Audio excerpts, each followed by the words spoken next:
This is the Master Lock 5400D lockbox. The shackle is intended to go around a doorknob, and inside is a storage compartment where you can keep a key. This allows realtors to store a key that they can have access to when showing a house, for example, and some businesses use them to share access to keys. Now, you would expect that something that is intended to store the keys to the kingdom would be secure.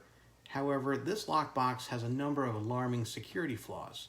First, the lock body is made out of a lighter material, most likely a zinc alloy, which can be targeted in a cutting attack. That could have been mitigated by building the lock out of steel. Second, the shackle is just 7 millimeters thick, so it is easily cut with bolt cutters. This allows an attacker to remove the lockbox, and once the lockbox is no longer in your possession, it is no longer your lock. The thief can take their time opening the lockbox at their leisure. This could have been mitigated by using a thicker shackle. Third, the locking latch is vulnerable to a shimming attack. You can tell by looking at a profile of the shackle. The locking latch works just like the latch on your bedroom door, and it is actually shaped the same. You can imagine a smaller version of your door latch fitting into the shackle right here.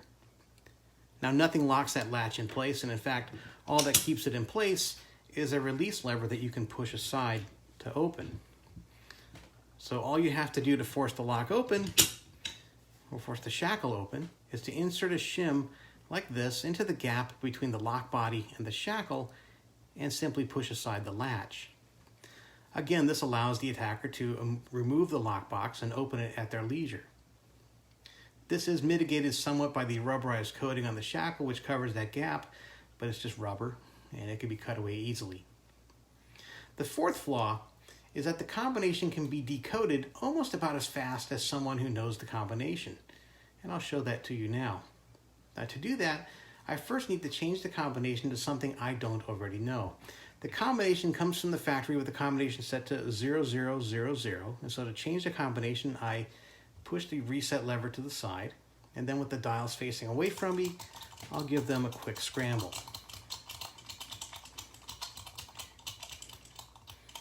There we go. We'll just make sure the numbers are lined up where they feel like they are. Once we have scrambled the dials, we'll return the reset lever to its original position, and then we'll close the door, and with the dials still facing away from me, we'll give them another scramble.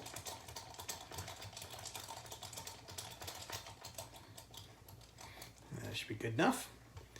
Now we have a lock to which I do not know the combination. All we have to do to pick this is to take a metal shim like this and insert it into the gap between the lock body and the code wheel. And with the shim pressing against the internal mechanism, we just turn the dial until we feel a flat spot. In fact, you'll see the shim move once it reaches that flat spot. Oh, and actually it looks like we reached it right away. Looks like our number is 1. I'll go around one more time just to make sure that we have the right number. There it went. So our first digit is 1. But to put the code wheel into the correct position, we need to rotate the dial 2 positions. So our first digit is actually 3. Our second digit